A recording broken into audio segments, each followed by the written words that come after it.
নমস্কার বন্ধুরা, news time চ্যানেলে আপনাদের সকলকে স্বাগত জানাই। বন্ধুরা, আজকে আমি পোস্ট অফিসের স্কিম সংক্রান্ত একটি গুরুত্বপূর্ণ খবরের আপডেট নিয়ে চলে এলাম আপনাদের সামনে নিউজ টাইমের পর্দায়। তো বন্ধুরা, মহিলা এবং প্রবীণ নাগরিকদের জন্য বাড়লো সুদের হার। তো পোস্ট অফিসের কোন স্কিমে এই সুদের হার বাড়লো এবং কোন স্কিমে মোটা রিটার্ন পেতে পারেন আপনারা, তার জন্য কি কি যোগ্যতা লাগবে, কি কি গুরুত্বপূর্ণ নথির প্রয়োজন হবে ইত্যাদি বিভিন্ন বিষয় নিয়ে বিস্তারিত তথ্যটি আমরা আজকের এই ভিডিওটিতে জেনে নেব। দর্শক বন্ধুরা, যারা ইতিমধ্যে ভিডিওটি দেখছেন তাদের মধ্যে কাদের পোস্ট অফিসে অ্যাকাউন্ট রয়েছে তা অবশ্যই ভিডিওর কমেন্ট সেকশনে কমেন্ট করে জানাতে ভুলবেন না। তো বন্ধুরা, বিস্তারিত ভিডিওটি স্কিপ না করে শুরু থেকে শেষ অবধি দেখতে থাকুন। ভিডিওটি শুরু করার পূর্বে আপনাদের কাছে আমাদের একটা রিকোয়েস্ট, ভিডিওটি ভালো লেগে থাকলে এবং ইনফরমেটিভ হয়ে থাকলে অবশ্যই একটি লাইক দেবেন, শেয়ার করে দেবেন। চ্যানেলে নতুন হয়ে থাকলে চ্যানেলটিকে অবশ্যই সাবস্ক্রাইব করে দেবেন। তো বন্ধুরা, সময় নষ্ট না করে বিস্তারিত ভিডিওটি শুরু করা যাক।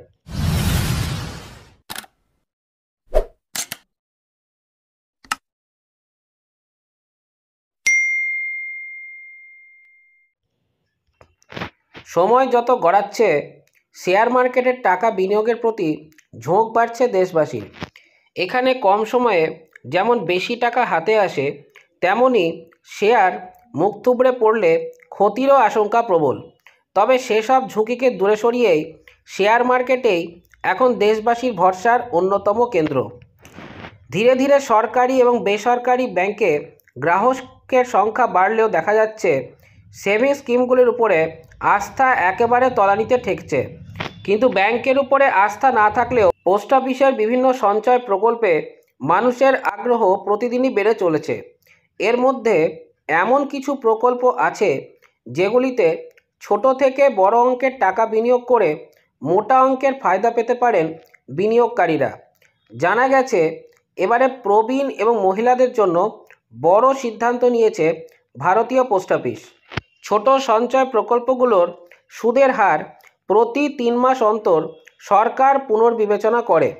চলতি বছরের সেপ্টেম্বর মাসে অর্থ মন্ত্রণালয়ের প্রকাশিত একটি রিপোর্ট সামনে এনেছে, যেখানে দেখা যাচ্ছে আর্থিক বর্ষ 2024-25-এর তৃতীয় ত্রৈমাসিকের সুদের হার আগের মতোই অপরিবর্তিত রয়েছে। পোস্ট অফিসের কোন স্কিমে টাকা বিনিয়োগ করবেন সেটি আবার জেনে নেওয়া যাক। পোস্ট অফিসের ছোট, মাঝারি এবং বড় বিভিন্ন সেভিংস স্কিম রয়েছে। সেখানে একদিকে যেমন প্রতি মাসের নির্দিষ্ট তারিখে নির্দিষ্ট পরিমাণ টাকা জমা দিয়ে অনেকেই সিস্টেমেটিক ইনভেস্টমেন্ট প্ল্যানের দিকে ঝুঁকছেন, তেমনি অন্যান্য ব্যাংকের থেকে বেশি সুদ পাওয়ার আশায় প্রবীণরাও একটি নির্দিষ্ট সময়ের জন্য ফিক্সড ডিপোজিট করান। কিন্তু অনেকেরই ধারণা নেই ঠিক কোন স্কিমে টাকা ইনভেস্ট করলে বেশি রিটার্ন পাওয়া যায়। 5 বছরের জন্য পোস্ট অফিসের টাইম ডিপোজিট স্কিমটি সম্বন্ধে এবার জেনে নেওয়া যাক। বছরে এই প্রকল্পে সুদের হার 7.5%। 1000 টাকা ন্যূনতম জমা করে এই প্রকল্পের সুবিধা মেলে। এছাড়া আয়কর আইন ও 1961 ধারা 80C-র অধীনে কর ছাড়ের সুযোগ পাবেন।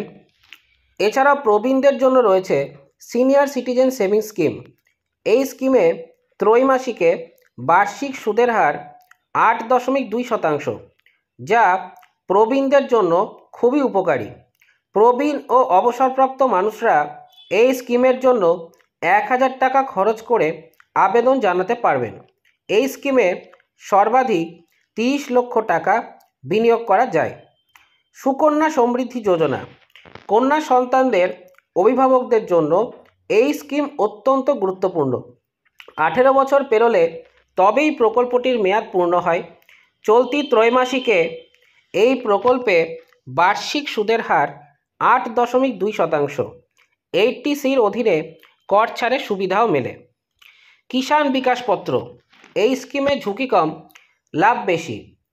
আপনি যে পরিমাণ টাকা বিনিয়োগ করবেন আগামী 9 বছর 7 মাস পর সেই টাকা দ্বিগুণ ফেরত পাবেন। হ্যাঁ বন্ধুরা, আপনারা ঠিকই শুনেছেন, এই কিষাণ বিকাশ পত্রে আপনি যদি ইনভেস্ট করে থাকেন, আপনি আগামী 9 বছর 7 মাস পর সেই টাকা ডবল হারে ফেরত পেতে পারেন। বার্ষিক সুদের হার 7.5%। এবারে দেখে নেওয়া যাক ন্যাশনাল সেভিংস স্কিম সার্টিফিকেট। এটি 5 বছরের একটি স্কিম। ত্রৈমাসিকে বার্ষিক 7.7% হারে সুদ পাওয়া যেতে পারে এই নির্দিষ্ট সময়ের প্রকল্পে। হাতে টাকা থাকলেও অনেকেই জানেন না ঠিক কোন খাতে বা কোন স্কিমে কিভাবে কষ্টার্জিত টাকা বিনিয়োগ করা উচিত।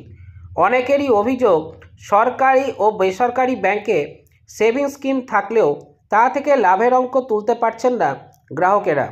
তবে পোস্ট অফিসের এই স্কিমগুলিতে বিনিয়োগ করলে লোকসান কম, ফায়দা হবে বেশি। বন্ধুরা, পোস্ট অফিসের স্কিম সংক্রান্ত এই ছিল বিস্তারিত তথ্যটি আপনাদের কাছে কতটি গুরুত্বপূর্ণ লেগেছে তা অবশ্যই ভিডিওর কমেন্ট সেকশনে কমেন্ট করে জানাতে ভুলবেন না। এবং দর্শক বন্ধুরা যারা ইতিমধ্যে ভিডিওটি দেখছেন তারা পোস্ট অফিসের কোনো স্কিমের অন্তর্ভুক্ত হয়ে থাকলে সেই স্কিমটির নাম ভিডিওর কমেন্ট সেকশনে অবশ্যই কমেন্ট করে জানাতে ভুলবেন না, যাতে আগামী দিনে সেই স্কিম সংক্রান্ত কোনো আপডেট পেলে আমি আপনাদের সামনে ভিডিওর মাধ্যমে জানাতে পারি। তো বন্ধুরা, দেখা হচ্ছে পরে ভিডিওটিতে।